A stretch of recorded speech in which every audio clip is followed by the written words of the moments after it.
Emergency fund. Hindi bahala na. May tamang formula. Hindi ito para sa luho.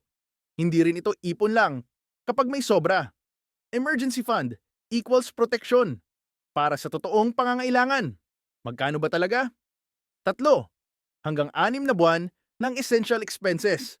Hindi base sa sweldo, base sa gastusin mo bawat buwan. Kasama lang dito ang upa o bahay, kuryente, tubig, internet, pagkain, pamasahe, hindi kasama, Shopee o online shopping, travel o luho, gadgets o unnecessary luxuries.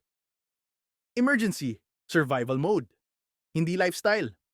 Kung 20,000 piso ang essential expenses mo bawat buwan, 3 buwan, 60,000 piso.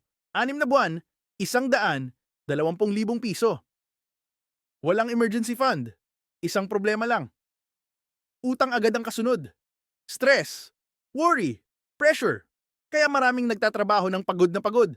Pero, wala pa ring savings. Emergency fund equals peace of mind. Kaya kailangan simulan agad. Hindi mo kailangan buuin agad. Kahit maliit, simulan mo na. Step by step, patungo sa financial freedom. Follow 9 to Free Project PH para di ka maiwan.